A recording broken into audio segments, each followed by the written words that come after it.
Greetings Internet, welcome to Aaron Plays, and I hope you're doing fantastically well. I'm Aaron and this is Done in the Secret Heart, the continuation of my playthrough. In the prior episode I did turns 1 and 2, the beginning of the uprising, and in this one I hope to complete turns 3 and 4 so that I don't want the videos to run too long. Now the last one did twice as long as I actually thought it was, until I actually downloaded it or joined it all together and I went, ooh. But I was having such a blast playing it. However, I will not go into as much detail of showing the different charts and tables and such forth in this video. If you want the kind of detail, watch the unboxing and my assessment of the game, or the prior video. In this one, I'm just going to go a bit more straight into the actual what's going on and so on. With that said, if you do get to the end, or you enjoy what you're seeing, please give it a thumbs up. It all helps the channel. Subscribe to the channel if you haven't done so already and you enjoy what I do, and any comments will be much appreciated. But let's go down to the map and see what's going on.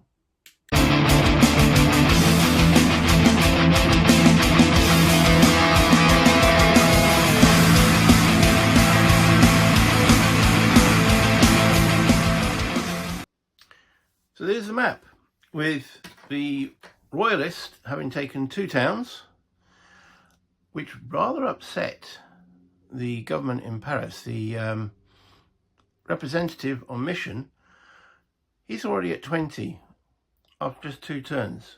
I'm keeping track of the amount of turns with this little red dice here. So we've only had 2 events, and yet he's on the rise quickly. Remember, if he ever reaches the 50 mark, the game ends, and the side which has the most victory points at that point wins the game.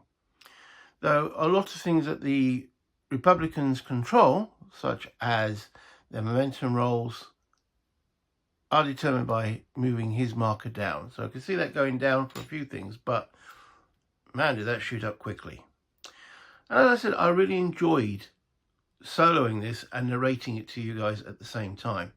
I did solo it prior when I was playing it. It was okay, you know, playing through the rules and such forth.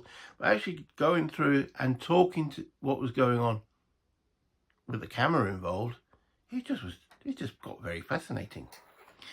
So without any further, we will go and begin turn 3, which starts with an event phase. The event phase is currently determined by a roll of a single d6, which is event 4, which we had already, which is because 4 is the only repeatable event on the first track of the event clock. If you're again not sure what I'm talking about, if I mention these things, they are in the prior 2 videos. So that releases 4, place 6 peasants in any muster box. Last time that event came out, I'd randomly determined which of the 3 muster boxes they came into, and I'm going to do the same. I like to give myself a little bit of surprises and such forth as the game progresses. So 1, 2, 3, 4, 5, 6, and it joins the Grande Armée. 6 of them. Let me get, there's an 8, 4, and a 2. Flock. Well, become available. The Royalists, and that's a random event done, and that 4 random event has got a little R next to it, could occur repeatedly. Okay, back to the board. Now we roll for momentum. Each side rolls 4d6, and each success in the system is a 5 or a 6 will generate a momentum token for them. So actually I should have just stayed there. Okay, so that's 3 for the Republicans and 2 for the Royalists, which would give the Republicans the initiative. Now I'm going to place these markers here. The question is, do either side want to do a re-roll of the 2 of their failures? For the Republicans, it will come off the guy at the back there, representative on mission, or ROM. For the Royalists, it will come from the guy who's got the most glory at the moment, because they don't have a generalissimo in play, which will be this Sapan. I've got to be out south saying his name properly, haven't I? Let me go and get his counter. Okay, I've written his name down because I can't keep stretching across the map and saying that dude. His name is Sapanald. Now, that is probably a complete bastardization of the French, and for that I do profusely apologise, but Sapanald he is, and I've got a piece of paper written with his name down. I'm afraid of calling him Mr. S, or the dude. Anyway, if we take it off his glory to do any rerolls, and the question is, do they need to go first? Because the person side with the most momentum goes first. This is one of those, should I decisions, isn't it? I know I have a little mechanism to help me in those kind of decisions. I'll cut the deck. I have a deck of cards, quickly shuffled. I cut the deck. If it's black, he will spend the 2 points to try and get and the Republicans will spend one off their guy. So if it's black, so will the Royalists. It's red. I use that occasionally when either way would be a good decision. So the Royalists stay on having 2, but the Republicans are going to try and gain, and they do get it. So they get 4 momentums. Markers. This could be a long turn. Okay, so with that, they actually now go first because they have the initiative. Question is what to do. They've got this guy here with no dudes.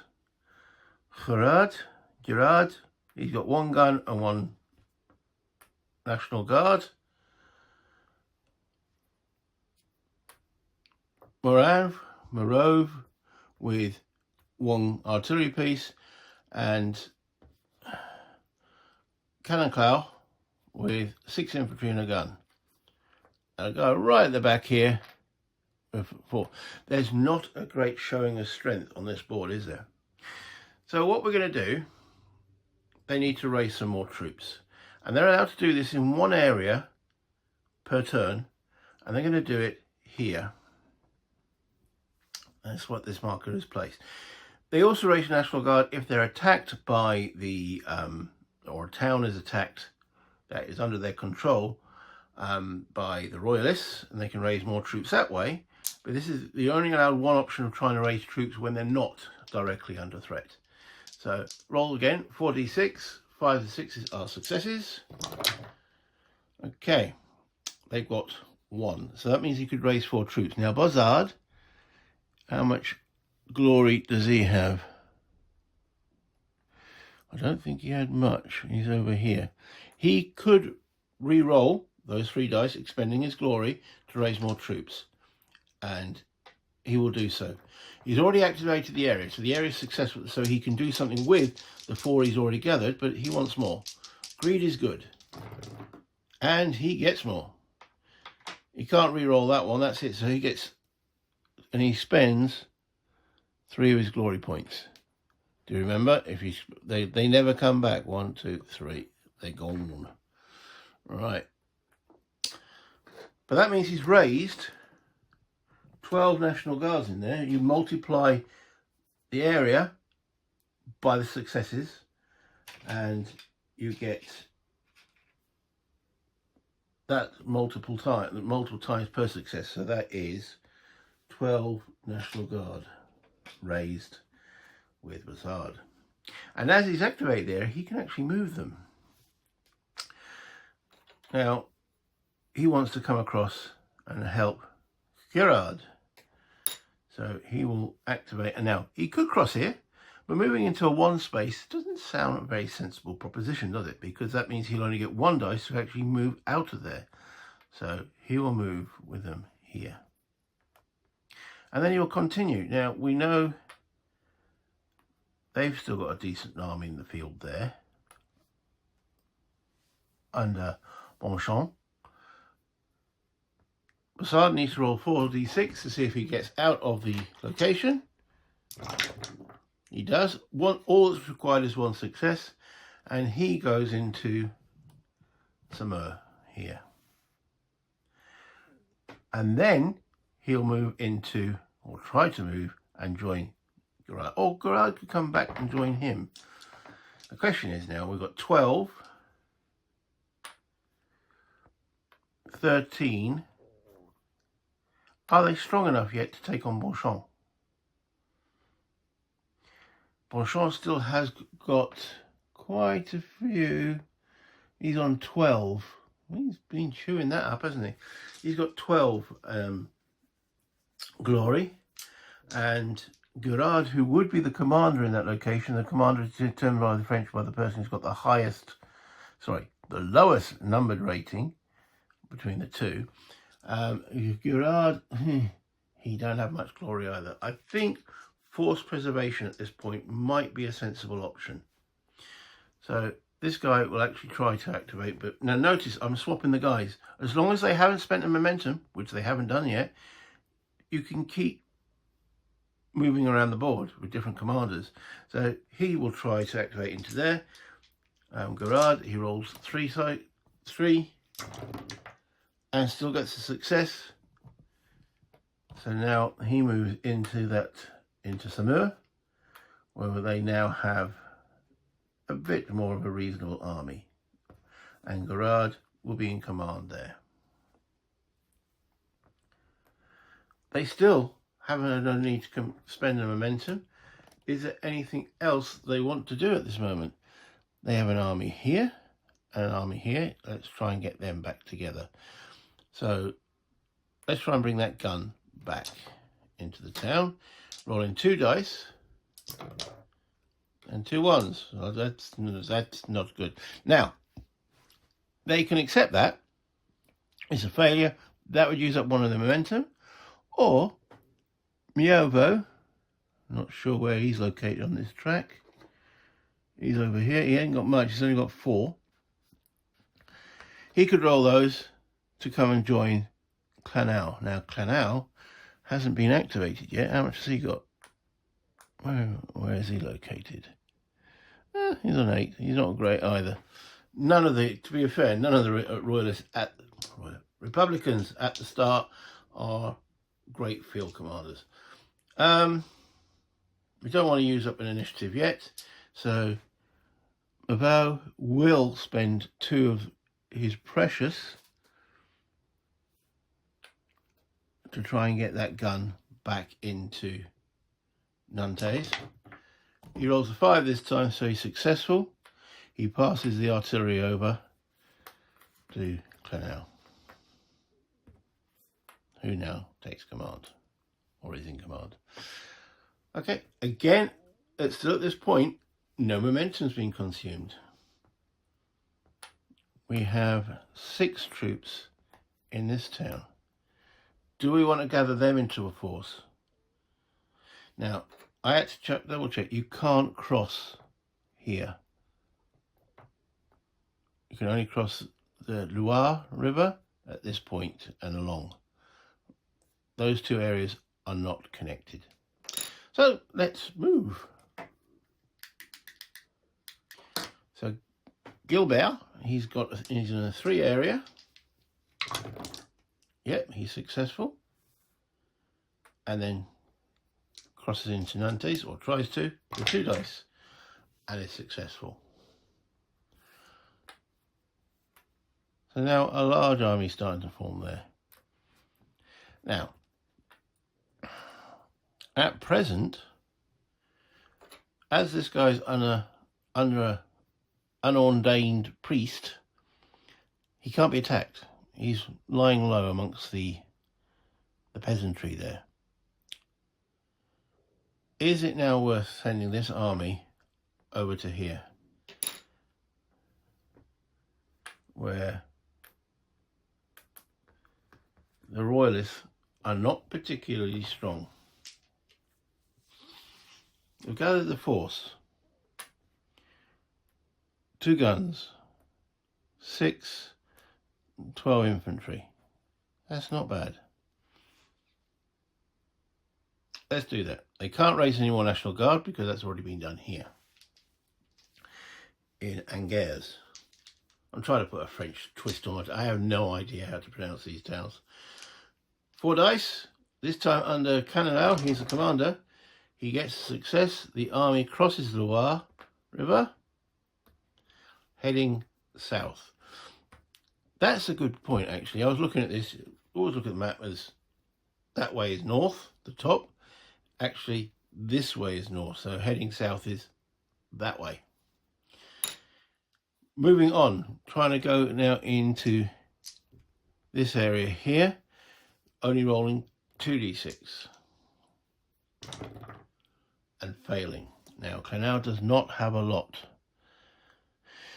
Will he push or end? I think needs to preserve. He will end his activation. A momentum marker is placed at that point.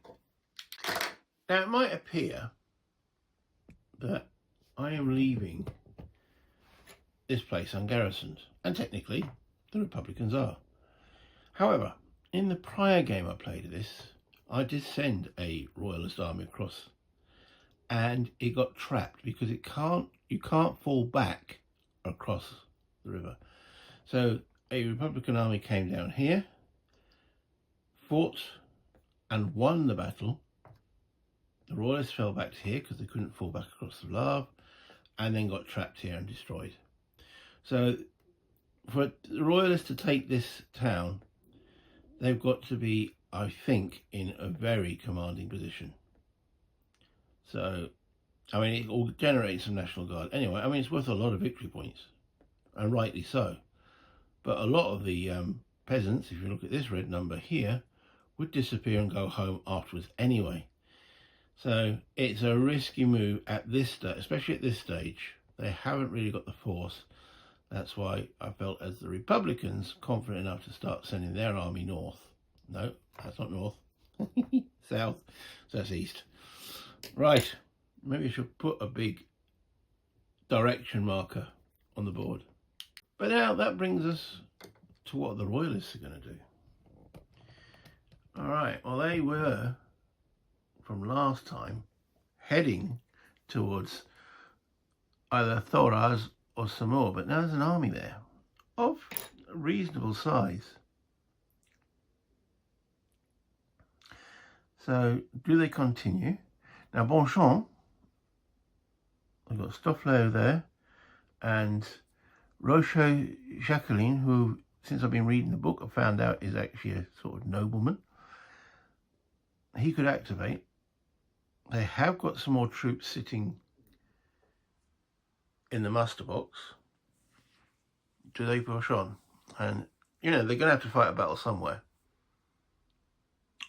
So, is that as good as anywhere? And we have the Argonne here, who's now heard that there is a Republican force on the march. Now, once this momentum marker is in this area, this place cannot be activated the rest of the turn. So this guys will not start moving until next turn. And any troops that enter that space from the Republicans' point of view also get held up by that momentum. So they're not going any further this particular turn. So from the Royalist point of view, there is actually only one force in question that can do them any danger, and that's here at present. Oh, and this little dude over here. Now I'm using his name. He's Godin. I can see his name easier than I can see Sapenard's. So what to actually do? Now we know Sapenard, he's got very few troops there. Maybe he should be reinforced. Because when they took the town, all the peasants went home, tended the farms, looked after their wives, drank their beer. So what to do there? That is also a good question. Now these guys can control the leaders. They're not restricted by the colour boundary on whom they can control. What they are restricted on is their own glory. So to actually get someone all the way over to the south there, to Leon, is quite a distance. considering all their strength is here. But let's do that. Let's activate a new leader. Roche Jacqueline. Love these names. Okay. So we're activating Roche Jacqueline. Okay, he has, looking at his chart, he's got 32 glory plus 4d6. I think that's the maximum I've seen on there. So 32 plus 46 with a maximum of 50. Let's see what he actually gets. 9, 10, 12. 32 plus 12 is 44. That's not bad. I mean, it could be better. 50 is better than 44, but 44. All right. So he's going to now ride and try and raise some troops to support the thrust to the south. And he will ride... Oh, well, first of all, we've got to activate the space. Assumptions. Get carried away. Yeah, he's got to activate in the space. That's 46. Oh, he's keen. He's very keen. And in he goes into Les Hebrides. And when he goes into there, he will activate the space to call up the 6 peasants of the Grand Army that are in the muster box there. So he's rolling 3. He's successful. They now join him. And because he rolled the 3, he can then actually move because he's activated the space. And he'll go now into Chantenay, where he'll try and do the same again and raise some of the army of the centre. And he rolls 3d6 again. And he's successful. And the army of the centre join him. And as yet, he hasn't spent a glory point. And now he's got a reasonable force to go and join Saponard in Lacan. Because he rang the bell, that means he activated the space. He now moves into the salt marshes there, but now he only rolls 2 dice and failed. Okay, he will spend 2 of his momentum to try that again. Still on 2 dice. He's successful. He now joins Saponard in there, and because he's got the most glory between the 2 of them, he takes command. The question is, what to do now? Well, they're not going to march with the whole of the army down to take on Galdin in, God blimey, Les Sables d'Orléans. Okay. He's got a garrison of 4 National Guardsmen who must be now starting to quake in their boots. They hear that there's an army heading their direction. So Roche Jacqueline will take control of the musketeers there, which is 3, and take 12 of the peasants with him to head into this direction. He's still got to make a roll. He will leave Saponard with 10 peasants. And we'll see what we will do with them. What's nice for the Royalists over here, there is no other French force. Doesn't mean that the random events table will not develop, clock won't develop something for them. Got to activate that space, rolling 4d6, requiring just 1 success. Did you guys not read the memo? Requiring just 1 success. Okay, well, that wasn't so good. Maybe they had a little party there. Hey, we're here. Do they use 4 dice? Yeah. 1, 2, 3, 4. He's down to 38 already. Trying that again. Successful this time. And they move into the salt marshes here. Now, this force could also move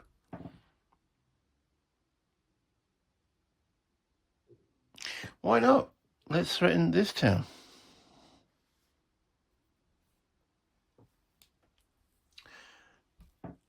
There we go. Now, we could activate either one of those two forces. I think we'll carry on with the original plan of Roche Jacqueline trying to move into here. He's now only rolling 2 dice, but he's successful. We have a battle. But before the battle begins, we will see if Godin is able to raise any more National Guard. He is rolling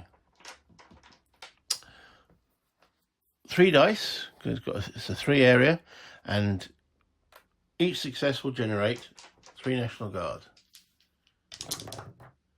He raises another 3 troops. He could re-roll those 2. Yes, he will. More troops is good.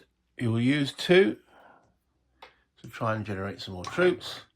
He does. He raises a total of 6 National Guard in that space, which is, need to find a 6 counter. So there's 15 Royalists versus 10 Republican Guard, and that puts us on this little table here. Now I'm going to go into a bit of detail again on this, but I won't be doing this every time. So what it means is this value here, this 13, is what's been required on 4d6, and they need a 16 on 4d6. If they had mostly Republican regulars, they would have been over on this chart and needing 14 from their 4d6. The combat is resolved rolling 4d6 for both sides, but only 5s and 6s again are successes. But the total score must be 13 for the Royalists or more, and 16 or more for the Republicans. Wow, that was an excellent roll for the Republicans to start their encounter. Not so much for the Royalists. Okay.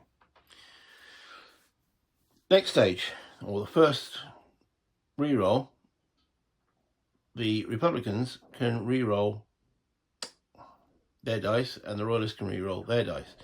The Royalists, as they are, the attacker choose first, and they're going to re-roll 3 of those. They could re-roll the 4, but they won't. And each dice re-roll costs a glory point of Roche. I wonder, do you have a nickname? Roche? Jacqueline? Roche Jacqueline. It just seems a big mouthful, but there we go. All right, and Republicans can choose to re-roll any of the dice using the glory points, but I think they're happy with that. These guys, not so much. Oh, unmitigated disaster. Right, 8, 9, 10, 11, 12. They didn't even get onto the chart. Oh dear. The next stage is the Republicans can now tell them to re-roll any dice, and the Royalists can tell them to re-roll any dice. Well, the Republicans are quite happy with that. They don't want them to, so they won't spend any glory to get them to re-roll. So again, Roche Jacqueline, all mouth, no trousers, tells the Republicans to re-roll those 3 dice in the hope that they score low. But again, that's 3 more, 1, 2, 3, of his glory points. It hasn't helped them much. 10, 13, 14. Now, the Republicans needed 16, so they haven't reached the total. They haven't reached the total. Net effect, it's a draw. Even though they got 2 5s, they don't count towards hits unless the total is 16 or more. So after that round, Jacqueline is down 6 glory for a draw. That's the other way the attrition system is working in this, because these glory points don't come back. So what do they decide now? So it's down to the Royalists, because they're the attacker. Do they stay or do they fall back? Well, they might as well stay. They're in for a penny, in for a pound. The Royalists will stay. The Republicans, now, they've got a bit of an army there. Do they try to preserve it? If they fall back, they'll use up one of these. He still has a few points left. So, let's stay. We go into a second round combat. All fresh again. 4 dice each. Down the tower. Okay, that's a bit more successful from the Royalists. 14, we shall take them into the killing zone. And 11, 12, 13, it takes the Republicans into the killing zone. First decision, do they want to re-roll any of their dice? They will re-roll 2. 1, 2. And the Republicans, whew, yeah, let's at least re-roll 1. So that's 1 off Godin, takes him down to 5 glory. Well, that hasn't changed the situation at all. Then, do the Republicans want the Royalists to re-roll? They do. And the Royalists want the Republicans to re-roll? They do. 2 each. Now, Godin is on 5, so he'll drop now to 3 glory. And Rourke will drop 2, going down to 28. He was, at the beginning of this, when he first activated, he was on 44. See how quickly it can get chewed up. Well, I think I chose the wrong dice there. That should have been the 2 there. That was oh dear. I think it was a 4. I can't remember. It was those 2s to be re-rolled. Picked up the wrong dice. My bad. There we go. Well, it's even better for them. Okay. So, 10 plus 5 is 15. They're not quite at that 16 mark. Whereas these guys are. 15 plus 4, 19. They only needed 13. And that's after both sets of re-rolls. So the Royalists are victorious. They cause, now each 5 on their little chart causes 3 hits. So they cause 6 hits. Each 5 cause 3 hits. They cause 9 hits. If they had that 1 extra point, they would have scored 4 hits, but they don't. So they fall back. They've taken 9 hits. They have a grand total of 10 there. 4, 8, 9, 10. They are left. Godin is left with 1. And he falls back to there.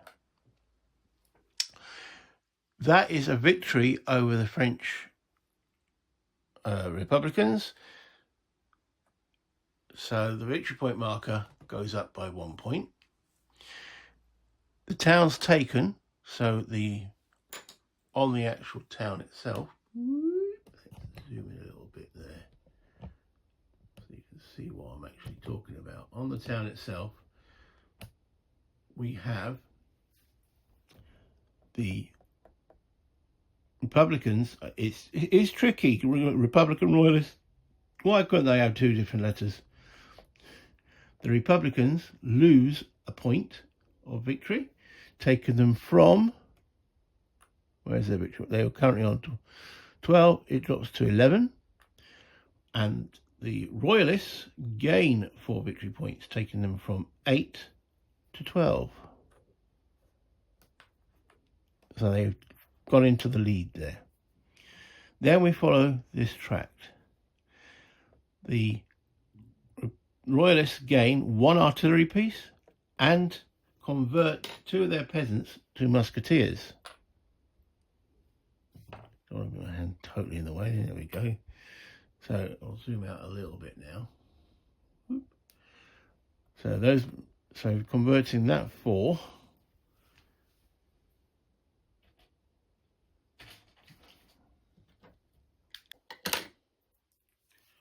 So they've now got a few musketeers there. And then no actual troops are bought off, but these 8 peasants go back home, and these 2 peasants go back home to tend to their farms, their women, and their beer. And then we roll 2d6 to determine how the representative on mission feels about that.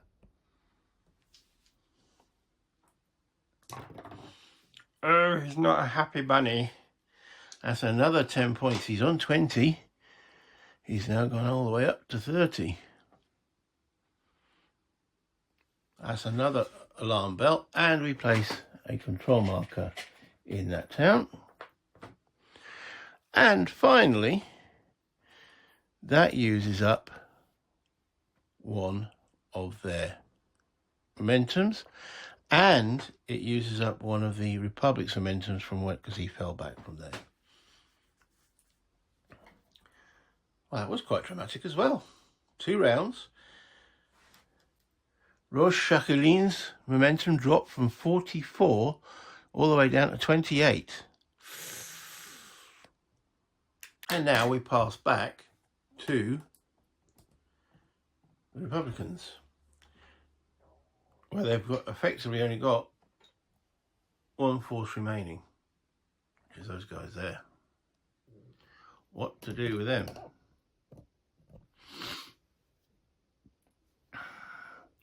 Montchamp has got 14 troops. Girard,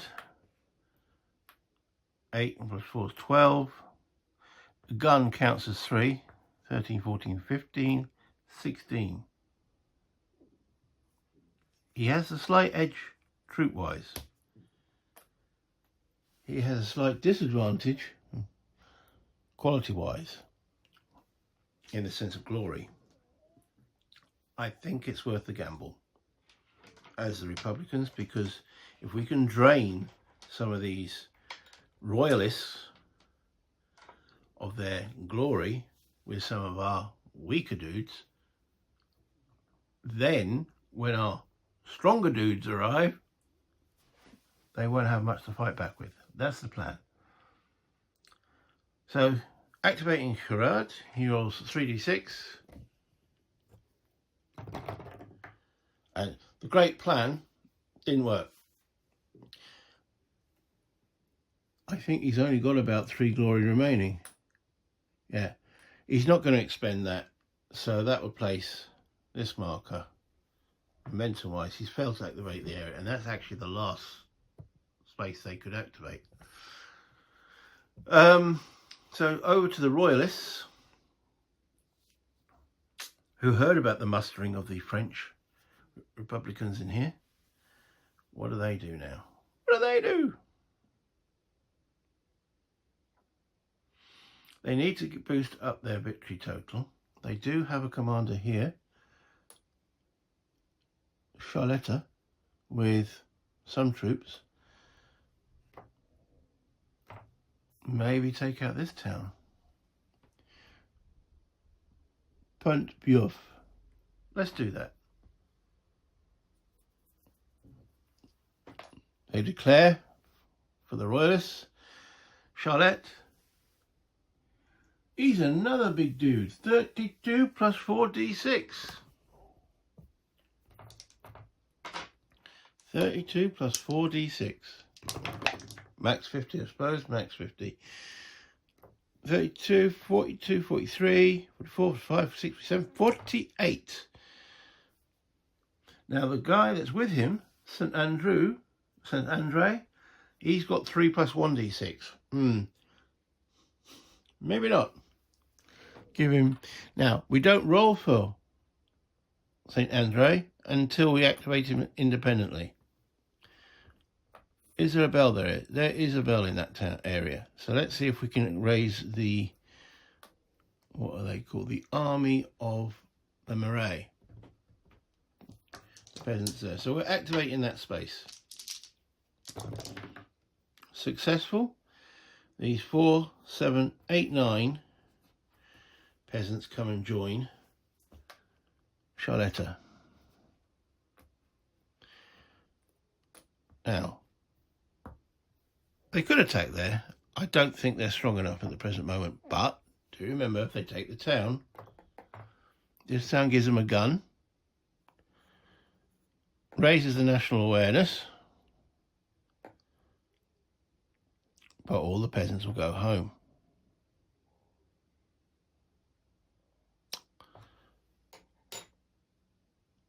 But we have to head towards it. Oh, and the other downside to it is potentially entrapment terrain. That's a bit risky now. I've suddenly got cold feet. That's a difficult one, because they could get boxed in there, especially this army still in being. That army isn't strong enough to take them on. The other option is we could carry on with our southern expedition and move Saponald into Fontenay-le-Comte.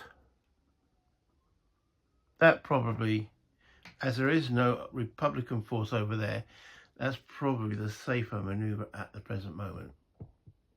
So let's do that. He's rolling 2d6 to see if he actually activates. He does, and he moves into this area. This area then, Fontenay-le-Comte, or Fontenay, will then roll to see if they raise any National Guard. They're rolling 3 dice. Every success will generate 3 troops, because it's a 3 area. They generate 6 troops, however, they are uncommanded. Well, they'll be battalion commanders, but and such forth, but there's no overall commander, so there's no glory, so there's no re-roll options for them. But there are 6 of them sitting there. So they'll go on to the 6 combat chart, which is exactly where they were, and the Royalists have got 6, 9, 10, 11, no, 6, 7, 8, 9, 10. 10. So they're both on the same combat chart. 15 required for the Royalists, 16 required for the Republicans. Combat, always rolling 4 dice.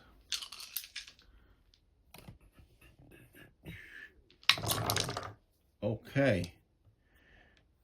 11, 12, 13, 14, 15, 16, 17. So the Republicans do score if the draws wears 5, 6, 7, 8, 9, 10, 11. But the Royalist isn't. So Saponald will have to use some glory. In fact, he'll use 3. 1, 2, 3 to re-roll those 3 dice, which are slightly off camera. Those 3 dice there. And they can't re-roll. They're stuck. And the Republican re-roll, sorry, the Royalist re-roll was rubbish. 9, 10, 11, 12. So that expedition failed. Let's have a quick look at the combat chart here. They needed 15 and he's only rolled 9, 10, 11, 12. So no hits. The uncommanded troops of Fontenay needed 16. They got 17. So a 6 causes 2 hits and a 5 causes 2 hits. An unsuccessful attack. That's 4 hits. And Saponald has to fall back from whence he came, place his last momentum marker, and those troops are victorious. Wow, that's the first time I've seen uncommanded troops actually win a battle in either game I've played. In fact, all 3 games I've played. That's one for the books. There's no victory point cost for the Royalists, but yeah, write that in your memoirs. Well, the Republicans still have 1 momentum, but they've got no one to use it. I mean, technically speaking, these guys can do something, but I think they'll be basking in their glory. Is there anything else they need to do?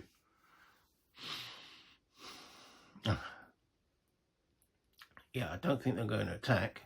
There's only 6 of them, so they might as well just loiter with intent or waiting reinforcements. So there is no need to use that momentum. You don't have to use them. Effectively, it's a pass. And that endeth turn 3. So I will turn the turn marker over to a 3. Remove all the momentum markers. Come back. Again, an interesting turn. And we'll begin turn 4. And the first thing we roll is an event. Still on 1d6. And it's a 1. No, we haven't had a 1 before. So this is halve the ROM. So that's a representative on mission. And add regulars equal to the amount reduced to any Republican major town. Wow, because he's on such a high rating. That is a force. He's on 30, so we halve him to 15. Wow. Wow, and 15 regulars come to any major town. Add regulars equal to the amount reduced to any Republican major town. Okay. Well, I think that's got to go. Well, the thing is, they're commanded by numpties.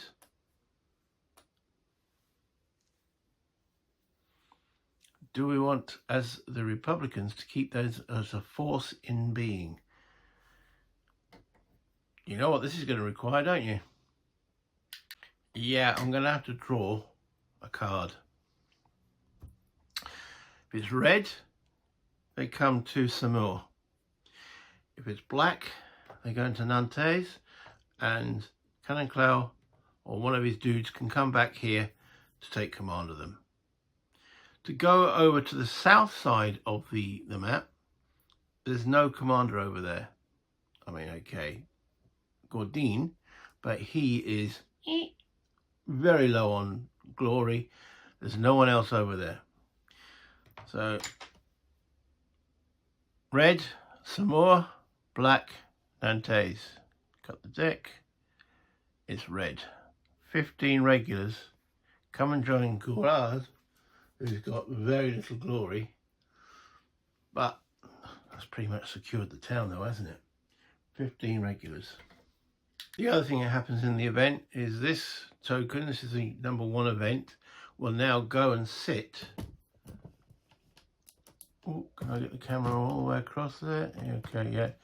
In that space where the 1 is. So if a 1 is rolled again on the event, that now takes over from that previous event. There are various options on here which then cause the clock to go into the 2 space, the 3 space, and so on and beyond. But at the present moment, that's where we are. The Republicans seriously reinforcing. And that's fair enough. That shows that they've used their representative on mission. He's reported back to the Paris communard or whatever it was and said, we've got a serious problem. But they haven't given them a proper commander to take command of the Vendee area and strangle this counter-revolution, shall we call it. Next up, we roll for momentums.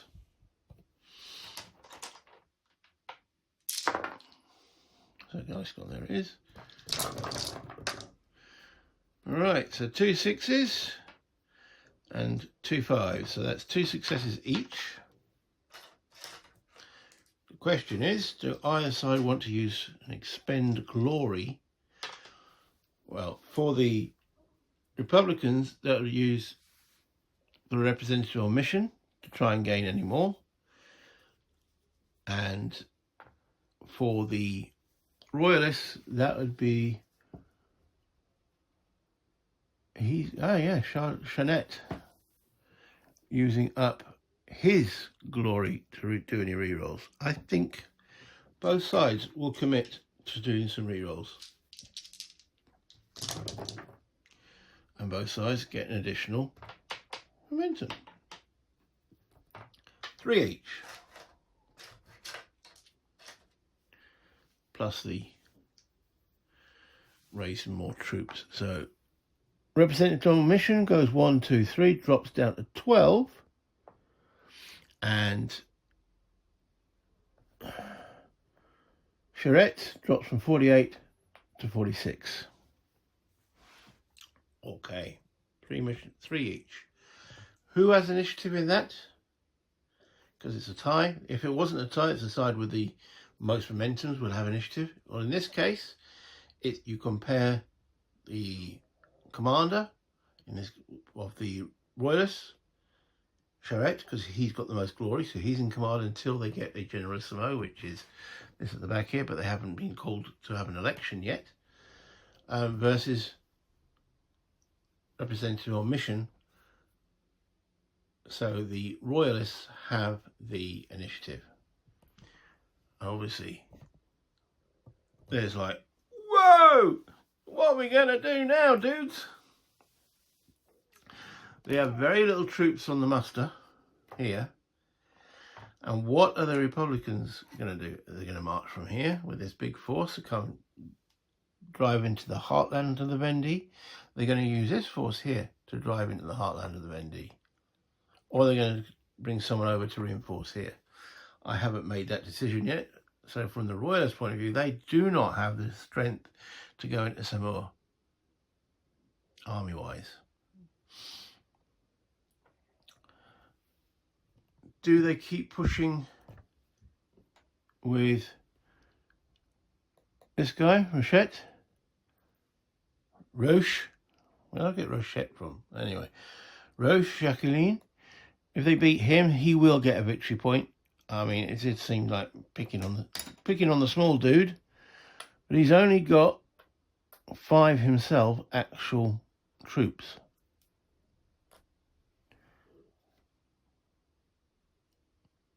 Sapanard has another go here, but they will try and raise some more troops there themselves because they can call the National Guard again because of the separate attack.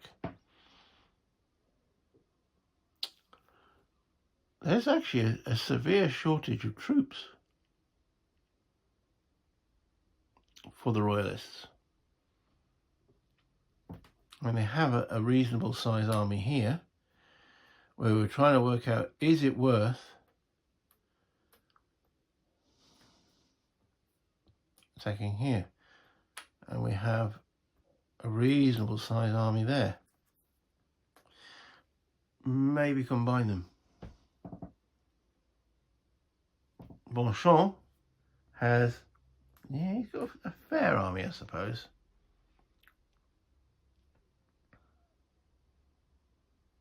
Oh dear, what to do? Okay, I think we need to get at least some combination here and try and take out this Republican force in Bean. So let's do that. Let's activate Charette. please make comments as I'm playing through this if you think, nah, that's not a good idea. He activates and he moves into this area here, Liege, and then activates again to come into this area and fails. He will attempt a reroll on that, so that's 3 off his glory. 1, 2, 3. He could just try with 1 dice, but he will try with 3. He activates and ends up in there. Yeah, there's a bit of command confusion and supply issues. Right, then we will march the Argonne.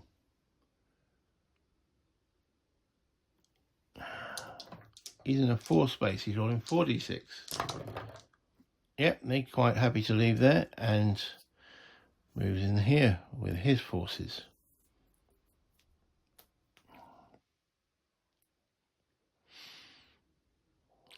Okay, he will then come into here, rolling 3d6, and is successful. And then moves into here, or attempts to move into Clisson, rolling 2d6, and fails. He'll have to try harder. What's his... I'm not sure what he's actually on. Oh yeah, he's on 15. Okay, so he'll roll 2 dice and fails again. Oh dear. The plan's gone slightly awry. We now go over to the Republicans.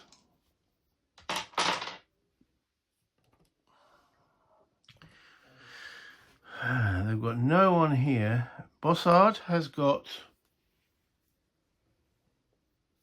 4 glory and Gerard has got 3. But they're going to have to use that army, aren't they? So they activate that army, or that area first. Some more. They roll a 6. They're successful. Question is now, do they leave anyone behind? I don't think so.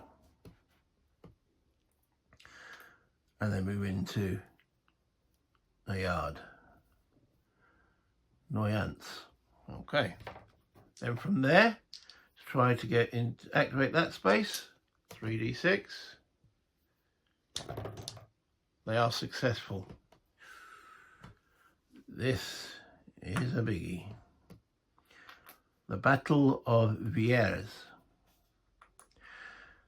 12, 15, 18 actual Republican regulars with 12, 13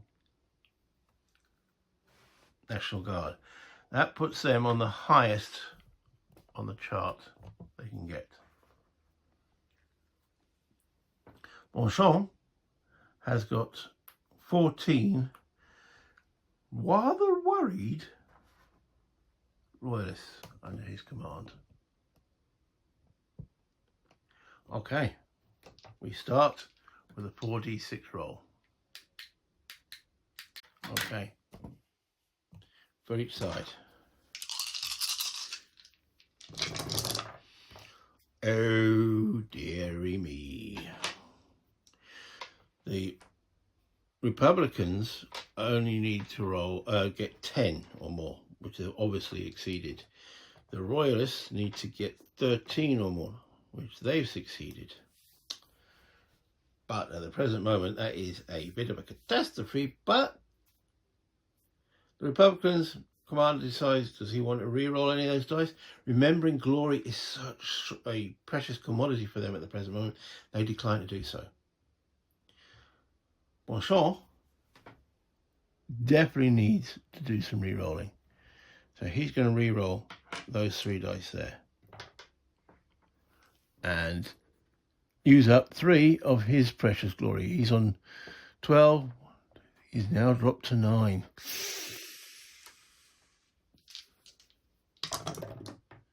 and doesn't improve.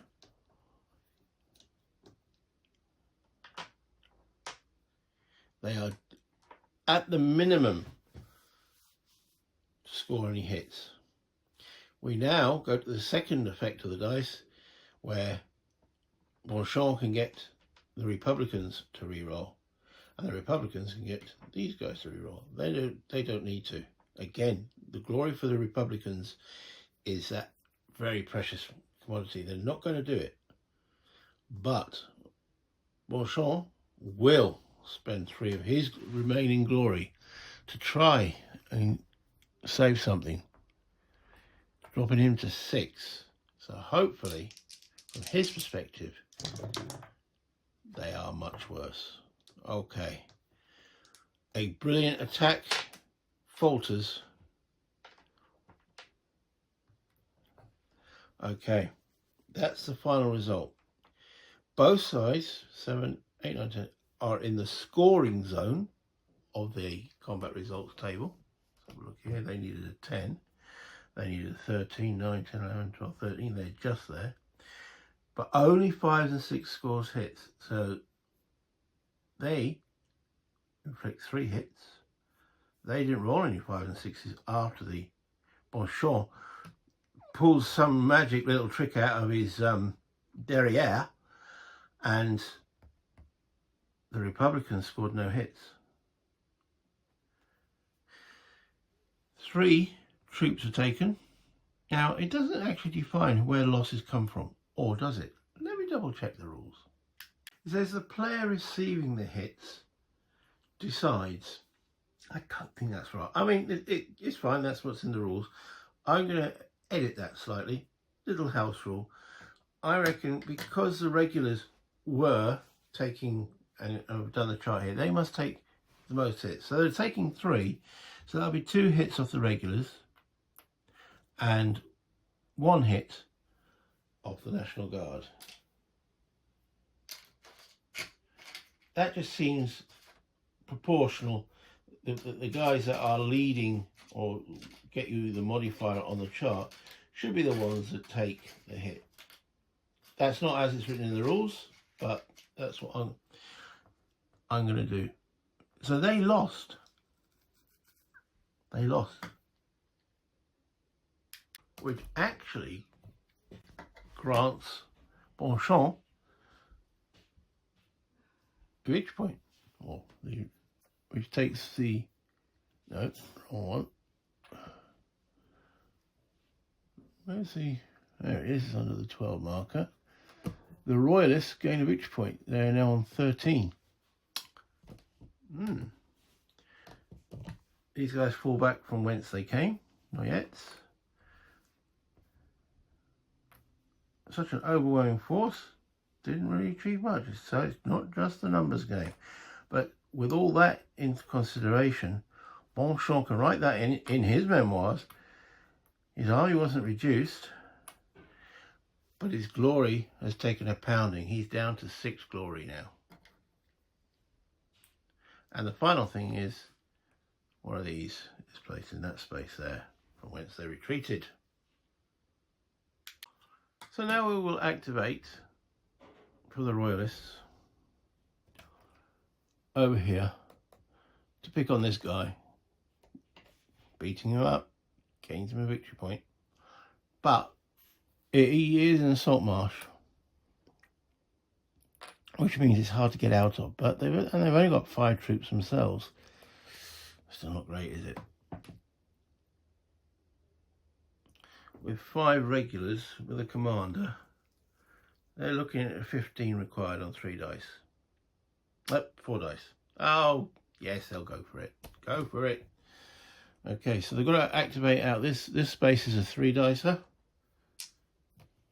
So activate out of. They do, and move in. So we now have a battle. Poor little Godin has got 1. There is no overrun rule. He's got 1 National Guard. He's still going to roll 4 dice. They've got 5 on their little combat chart. to the die rolls.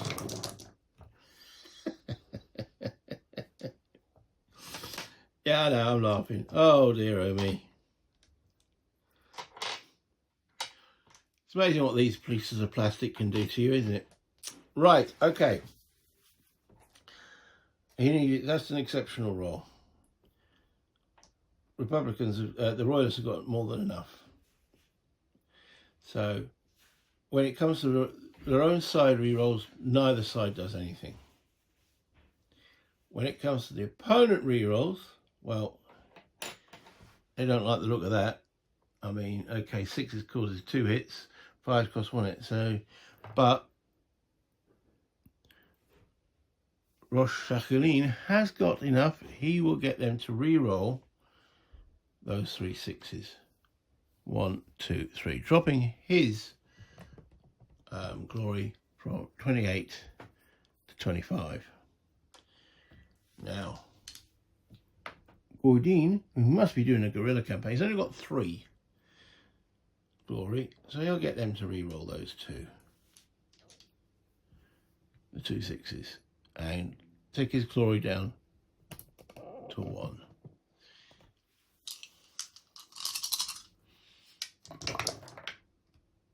And how different a die roll makes. 5, 6, 7, 8, 9, 10, 11, 10, 16, which is just enough. 10, 16, yeah. And 8, 9, 10, 11, not enough. He must be doing an extremely successful guerrilla campaign. He's caused 2 hits on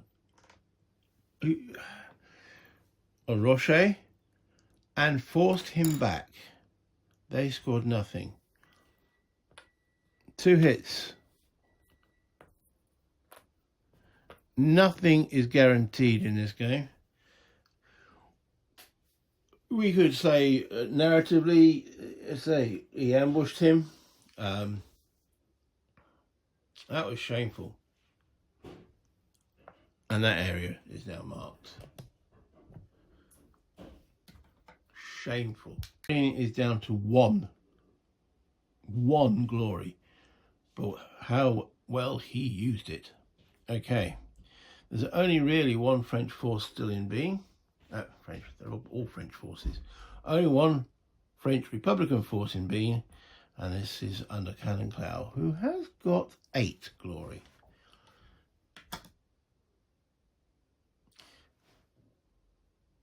There's 2 forces. Let's see if they can take 1 out. Activating the 2 space.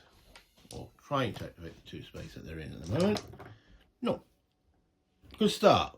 Good start of the campaign. Try again. Yes. And move into Clisson.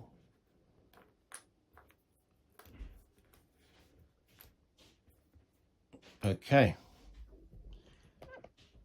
And now from Clisson to try and attack the Argonne. That's a 3 space. Oh yes. So we have another battle here. Right, the strengths. The Argonne has 2, 8, 9, 10, 11 troops. Canon Cloud for the Republicans has 3, 6. Plus 6 is 12. Plus another 6 is 18 troops. Look at this on the respective chart here.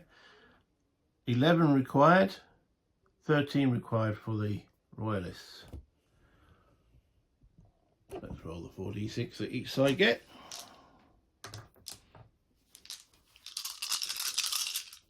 Handful of dice. Okay. No one scores any hits at the present moment. 5, 6, 7, 8, 9, 10. No, not enough on either side. Well, the Royalists have rolled enough, but they're scoring no hits there. Okay, so the Republicans need to determine first. They will re-roll 3 of those 3 dice there. And that's from Cannon Cloud, taking his glory from 6 to 3. Then the Argonaut will roll. Ooh. He'll roll all 3. All 4. He's on 15. 1, 2, 3, 4. Taking him down to 11.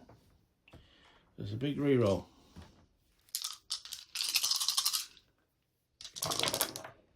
Okay. 10. 14 is enough. And 11, 12, 13, 14, 15 is enough. So both sides are in the casualty zones now. Right.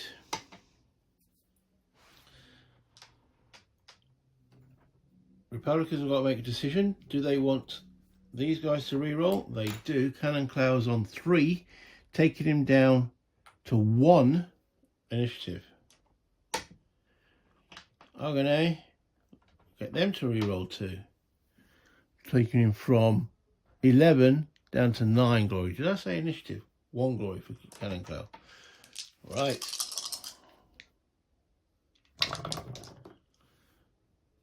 Okay, interesting. 6, 7, 8, 9, 10, 11, 12. They are in the casualty zone. 9, 10, 11, 12, 13. They are in the casualty zone. Okay. The Republicans, with their 6, score 5 hits. With their 5, they score 3 hits.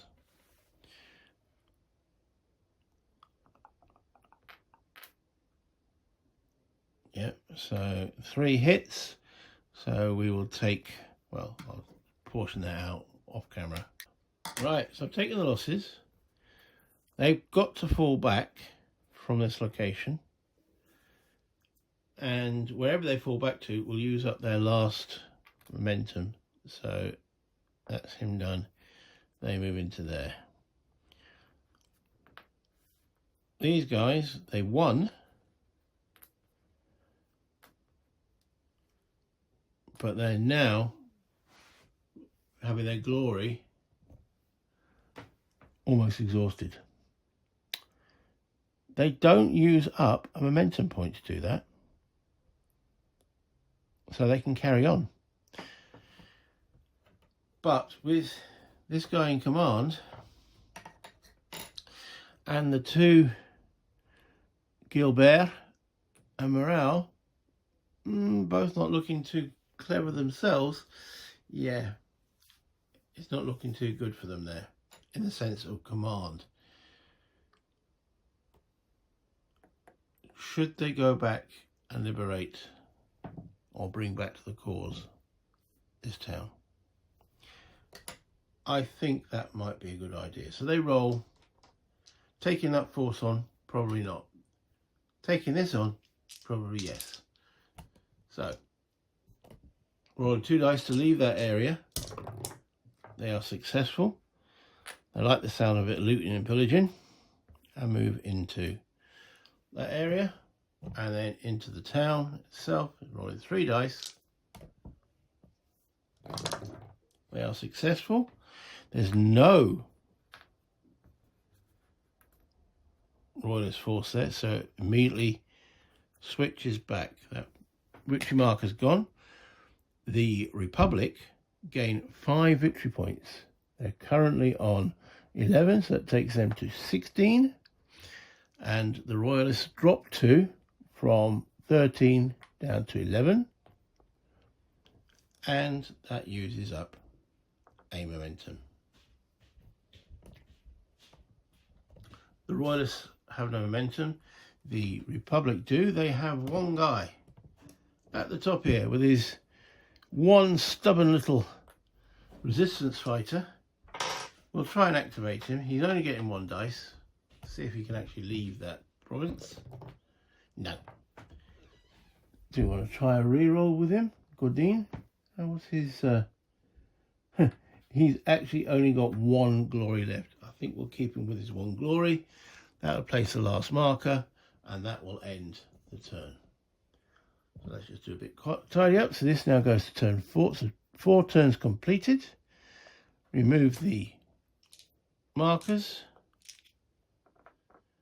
You don't actually raise any more troops. And let's go back to the top. Well, as I said at the end of the last video, you can never predict what these little buggers will do. Jacqueline going in there to take out Goody.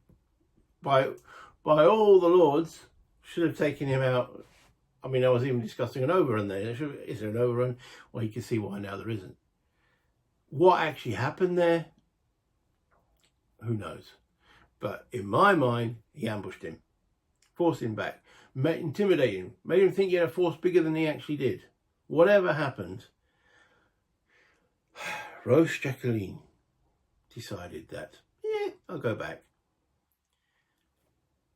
The random event was massive for the Republic. They just don't have the command or commanders to take advantage of it. But that will improve as the game progresses. So we completed 4 turns.